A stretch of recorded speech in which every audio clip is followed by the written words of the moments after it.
Today we are doing a You Laugh, You Lose stream.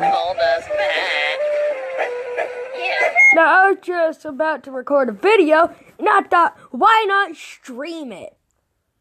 So, actually it might not be You Laugh, You Lose. One sec.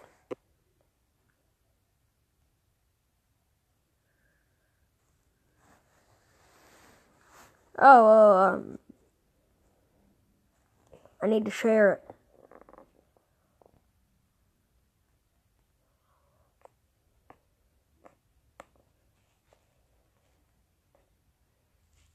Okay, so yeah, just send a stream request to my friend. Okay, so let's see what we have.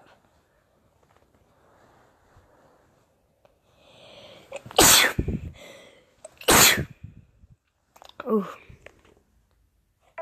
Okay, what to do if the teacher kicks you from Kahoot?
What?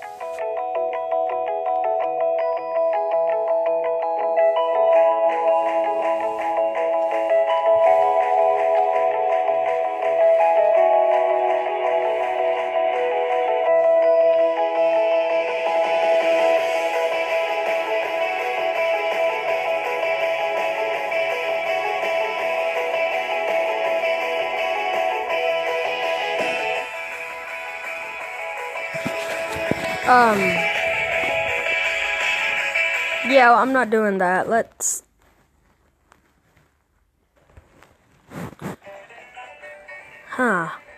If you like Necco wafers, the original candy wafer, yeah, that's a category that really took off. There's no need to watch this video. You're going to get screwed no matter what. Same goes if you like those nasty little orange and black candies. Save yourself some time. Don't go trick-or-treating. Just eat random crap. Your trading partner. Children under the age of 5 are legally protected. That's because of Becky's Law. Named after a Wisconsin girl who traded her entire stash for a box of Good and Plenty's that her brother had convinced her were unicorn eggs. She cried for 3.5 years. Children between the ages of 5 and 7 are allowed a 30-second trade-back grace period. This also applies to the elderly. If you have friends or siblings with any of the following traits, they make ideal trading partners. If you don't, you'll have to get crafty. Start by determining the flavor affinity of your opponent. There are 3 basic classes, and each one has a weakness. Be warned that a classic strategy is to pretend that you're in the fruit and sour category while executing the Smarties gambit for a full-size Snickers. If you'd like to download a PDF version of this chart, please look in your butt. If your opponent says that they like special darks, be kind to them. They're probably going to be your boss someday. Likewise, if they express interest in any of the oral fixation candies like wax lips, paper dots, candy cigarettes, or pop rocks, keep track of them. They're going to be fun to hang out with in college before they drop out. Step 2, pre-trade organization and preparation. Loose candy corn should be placed with your pennies. They're equally worthless. Under the new health law, ripped or unwrapped candy falls under the protection of pre-existing condition, and although they lose value, you cannot exclude them from trading. Dum-Dums should be organized in complete sets, not by individual flavor, unless of course you have 3 or more root beers, which can be set aside. Lump your 3 Musketeers together with your Milky Ways to ferret out people that don't know the difference. Most likely they'll confuse Crackles and Mr. Goodbars too. Hide your Mary Janes, banana-flavored taffies, and any short-lasting bubblegums under a pile of Whoppers, Goobers, caramel cubes, and Red Hots. Be prepared to offer the full stack as an all-or-none trade for a Charleston chew or grater. Although nerds are technically inert Pop Rocks, they should be placed in their own category. Unfortunately, Butterfingers, Almond Joy, and Mounds should be set aside for the mom and dad tax. Note that there is growing support to repeal the mom and dad tax, as it hurts honest candy disclosure and might lead children to stop trick-or-treating altogether. If possible, avoid major transactions until after the election. And raisins should be burned and then peed on by your dog. Part 3, classic strategies. Avoid anyone who suggests dumping all the candy in a pile and rationing it out based on hunger. They are Marxists. John Maynard Keynes suggested taking 40% of the candy from the children with the most, burying it in the ground, and then giving the candy-poor children jobs digging it up. Or, of course, you can try the classic approach. Whatever you choose, remember that Pixie Sticks, Twizzlers, and Smarties are your workhorses, and Fifth Avenues are better than 100 grand. And as for anyone who gave you an apple, don't worry. They're going to hell.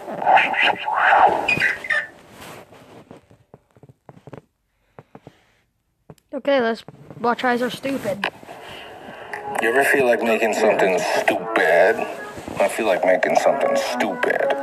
Hey, is this a duck or a bunny? I don't know, fart noise. How come I think this triangle's possible? It's not possible. It's an impossible triangle. This is like the easiest game of chess ever. And A and B are different colors. Oh my God, they're not. That's because your eyes ate Stupidos for breakfast, and then they forgot to put their pants on. And they went to the market for some buttered biscuits for their face. And those orange dots aren't different sizes. I knew you thought they were. Blah. This is like a dinner party for Lego people. You're probably all perverted. Those pervert tables are the same shape, just rotated. See? Why are your eyes so stupid? What, you don't think your eyes are stupid? Then why do you see all those little dots? There's no little dots. And why does the building on the right look more slantilated than the building on the left? They're the same building. And your friend's eyes are stupid too. I bet you find a friend that thinks this naked lady is spinning in a different direction than you think she's spinning in. Your eyes think that straight lines are bendy, and I bet sometimes when you look in the mirror, your eyes think that you're ugly. That's stupid. You're not ugly. And these lines aren't bendy. They're straight. Sometimes I don't like my eyes. They see things that aren't real, and I have to remind myself that they're not real. This is an illusion. He looks like a regular guy, but he's really my favorite optical illusion scientist.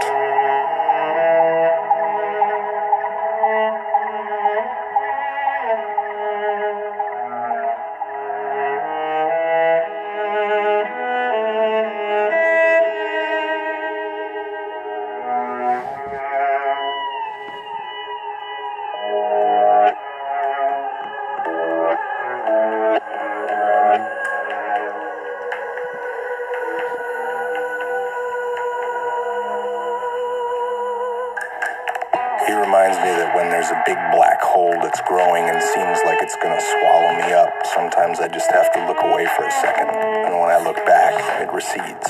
He makes me remember that my surroundings can make the exact same thing look completely different, but it's still the exact same thing. Eyes can be so stupid. And now Stefan Bucher will solve one of your problems. Rosa writes, when I'm nervous, my hands make some repetitive motion, like tearing paper or drawing a line over and over. Is there a way to make my hands stop, even if I can't calm down? I don't know that you want to stop, Rosa. All you have to do is figure out a reason for those lines to be there, and then you can make a really good career out of that, like I did. And remember that tearing paper can be a really good editor. There you go. Problem solved. Bye-bye, it's the bye-bye song. No. Why? I thought this stream would be interesting. Just why? Welcome to Top 10. A paradox is a question or statement that completely goes against logic. From time travel to the twin paradox, we're giving you our picks for the top 10 mind-blowing paradoxes. Oh no! Number 10, the liar's paradox. The liar's paradox is best illustrated with a piece of paper. Written upon it the line, "This sentence is false." Now, Dear Lord. follow along. If the line, "This sentence is false," is true, then it is indeed false. However, if the sentence claims that it is false, then it must truly be false. Though if it's false, then it must be true. And there within lies the paradox. Jesus. It's an ongoing contradiction of conclusions formed by illustrating the common belief about what true and false actually means. And even though the phrase is completely in accordance with grammatical rules, there is no value to determine absolute truth. Oh, I get it. It's very clever. Number 9, grandfather's axe paradox, ship. The grandfather's axe, paradoxically, is also known as the ship of Theseus paradox. Imagine you have an object, a ship, or in this example, your grandfather's wood axe. Now, throughout regular use, the axe becomes damaged. First, the handle splits, so you go out and buy a replacement. Later, the head of the axe chips, and grinding it down is no longer an option, so you set out to replace it with a new axe head. It's at this point the ancient Greek historian Plutarch raised the question: if the entirety of an object is replaced piece by piece, does it truly remain the same object in question? Number 8, the twin paradox. The twin paradox is a thought experiment dealing with the laws of physics in particular. The paradox involves identical twins, one who stays on Earth and the other who takes a high-speed rocket into space, only to return years later. When the space-traveling twin returns home, he finds that his twin on Earth has aged much more rapidly. The result is puzzling because each twin saw the other twin as moving. Number 7, grandfather paradox. Now this one does get a little tricky, as it's based upon the hypothetical concept of time travel and creating inconsistency by altering the past. Even the tiniest change can alter the future in ways you can't imagine. This paradox is also sometimes referred to as Hitler's murder paradox. A time traveler goes back in time to kill his grandfather before he would meet his grandmother. As a direct result, the time traveler would never have existed in the first place to make the trip. So, if he never existed, he could never go back in time and murder his grandparent, resulting in his undesired birth in the first place. Number 6, Zeno's arrow paradox. This paradox was proposed by Greek philosopher Zeno of Elea. He did it to support Parmenides' doctrine, which claims that, contrary to the evidence garnered by one's senses, the belief that plurality as a concept is true, specifically that motion is nothing more than an illusion. Zeno states that for motion to occur, an object must change the position which it occupies. Using an arrow as an example, he states that at any one instant of time, an arrow is neither moving to where it is or where it is not. It cannot move to where it isn't because no time elapses for it to move. However, it can't move to where it is because it's already there. Simply put, if everything is truly motionless at every instant of time, and time is composed of instants, then motion is an impossibility. I get it. I don't get it. Number 5, Hempel's paradox, the Raven paradox. This paradox is brought in Thank you, John Tron, one of my favorite YouTubers. being by the questioning of what exactly evidence is. It was first proposed by Carl Gustav Hempel to show the contradiction between intuition and inductive logic. He starts the paradox with one simple statement: all ravens are black. Now this is where the logical train of thought arrives. Everything that is not black is certainly not a raven then. So, in any instance of the second statement being true, the first would have to be true as well. The reason that this conclusion is considered to be paradoxical? Because it implies that information is produced about the raven by looking at any object that isn't black. Number 4, causal loop paradox. The causal loop paradox is another paradox having to do with time travel. This paradox happens when you use an event of the present, usually in the form of an object, action, or a bit of passed-along information, to make the initial event happen in the first place. This is also called the bootstrap paradox. Much like a bootstrap is used to pull yourself up, this paradox can be exemplified using George Lucas. Say, for instance, after the success of the original Star Wars films, George would use a time machine to go back in time and give his younger self the scripts that spiraled his success. Ultimately, the causal loop paradox forces an existence without a creation point. Number 3, crocodile paradox.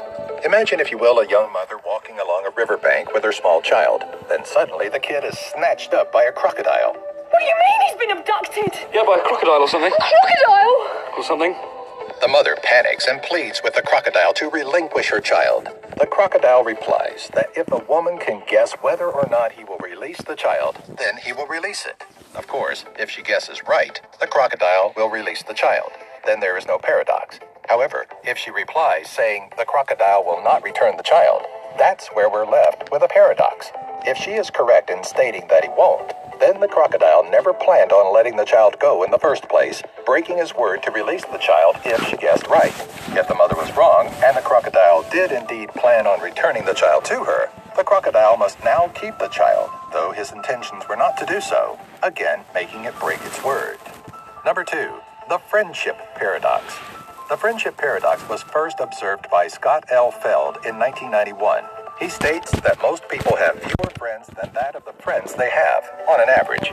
Using a sampling bias as a base, Scott claims that people with a greater number of friends will face an increased chance of being observed with one's own friends. I don't get it. To really simplify it for you, he's pretty much saying that those with more friends are more likely to be your friend to begin with, because they have a higher inclination to actually go out and make friends. Did we just become best friends? Yup. Number 1. Paradox of Twin Earths. The paradox of twin Earths is a thought experiment first presented by the philosopher Hilary Putnam in his papers Meaning and Reference and The Meaning of Meaning, used as an argument for what is now become known as this was pretty semantic boring, so externalism. I'm not going to So do we this. begin by supposing there is another universe with a